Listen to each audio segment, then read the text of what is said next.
Hello and welcome back to another weekly market commentary here today with myself and Freddy. Hi. Today we're gonna cover a couple things regarding, there's some updates on the trade deal. We also have some numbers from the China on GDP, some surprising numbers there as well. And we want to talk a little bit about diversification and actually what's going on. A lot of people like it, some people don't, but there's always this discussion about it. So we want to give a little bit of insight on diversification and what that means for your portfolio. Before we do that, though, I wanted to mention a couple things about our StashAway Academy. As you know by now, we explained it many times, it's our educational arm of the business. And we have a couple of seminars coming up. So in Singapore, we have on May 8th, we're going to talk about Financial Plan B, which is basically, what can you do to safeguard yourself for emergencies that might happen in your life. So we have that on May 8th in Singapore. So you can sign up for that on StashAway.sg/academy for the Singapore event. And for our Malaysian events, we have today how to plan for your retirement. And then on Monday, we're going to talk about how you can invest better through ETFs. That's on Monday. That's the 22nd. And then on April 30th, Freddy's actually going to be in Malaysia, and he's going to conduct a seminar, a deep dive on our asset allocation model. So that's on April 30th. And you can go to stashaway.my/academy, and you'll find all of them up there. Good. So we got the academy done. Lots of good news, I guess, right? The market's still trending, further higher, right? We still have not seen much, crazy volatility either, right? It's just kind of last week was kind of a slow week, but it was positive. Today we had some big news out of China because everyone was looking at this, right? This is the Q1 GDP numbers, better than expected. Can you maybe put that a little bit in perspective for our listeners? Well, the numbers came in at 6.4% year on year, which is 0.1% above the consensus estimates. Yeah. And note that China has officially reduced the GDP target from 6.5 to the range of 6 to 6.5. So this is all well in line. I think the big thing about China is people were worried about the trade wars damage from last year carrying over, but apparently the numbers have really improved beyond expectation. I remember 2 weeks ago we have the big surprise with the Caixin Purchasing Manager Index, which measures business outlook, business willingness to spend on capital expenditure going forward. And even though the trade war was still in progress in earnest, there's been a lot of green shoots sprouting up in China, where the numbers actually surprise on the strong side. 50.8 versus 48.8. Anything above 50 is a expansionary sort of situation. Yeah. No, I think that's really important to say. So what does that mean now if you look at the trade war, right? So we hear a lot of things now. I think right now the last few things that they're discussing is what are the penalties if the other party is actually not holding up on their promises, right? I think on both sides actually, right? This is what we've been hearing Mnuchin say and some other people say. But does the better GDP numbers put China back in more do they have a little bit more leeway again now to say be a little bit more stronger?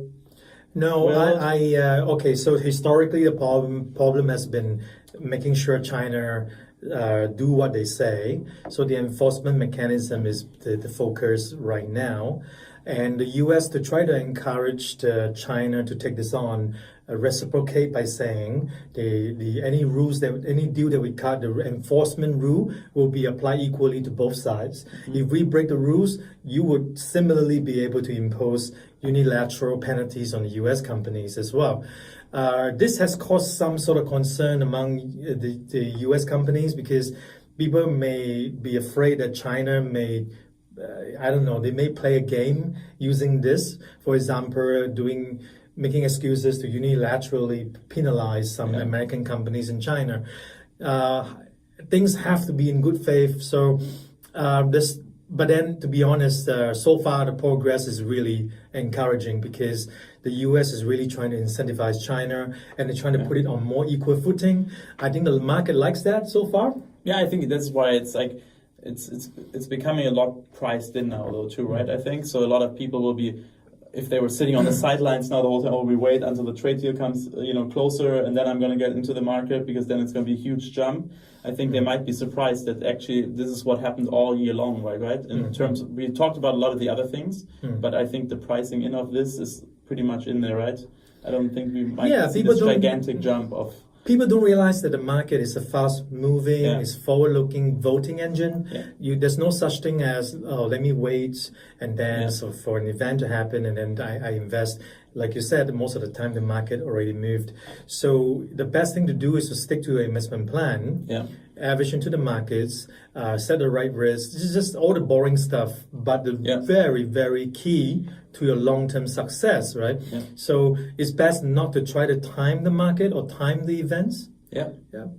No, I think it makes perfect sense. So that's what one thing on the investing side. Now let's take it a little bit to the diversification that I said earlier that we wanted to talk about a little bit, right? Because diversification has been on the rise lately. And I think for the people who have already read your newsletter as well, right? We kind of talk about this whole thing about green shoots, sprouting outside the US.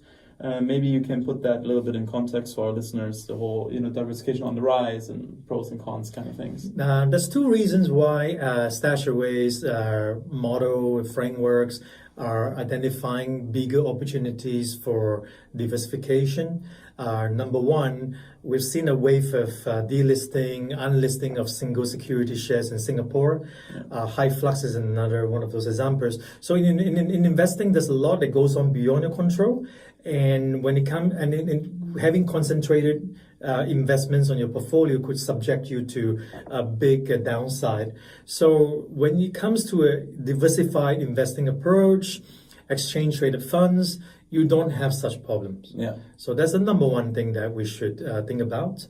Number two is more across assets in the sense that in 2018, US was a relatively stronger economy globally. But as we mentioned, China is seeing some green shoots and it's been surprising economists and analysts alike. US earnings are still holding up firm.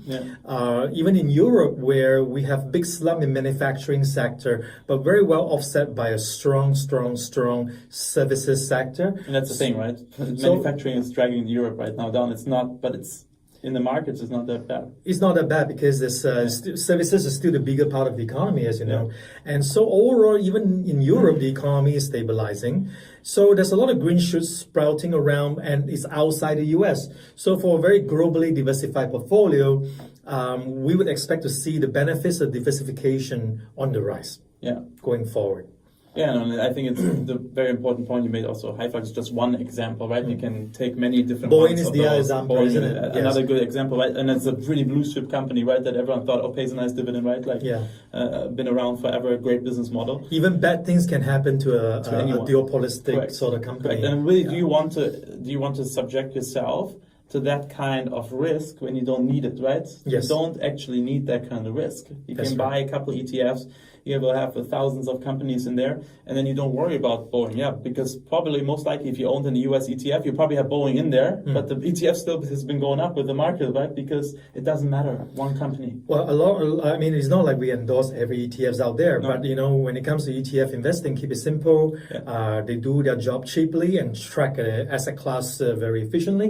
That was what we're talking about here. We're not talking about some more funky ones. No, just basic ones. Just basic ones. And so it's not like we're endorsing every ETFs out there, but just in principle, ETFs by design, the tracking ones, they're highly diversified.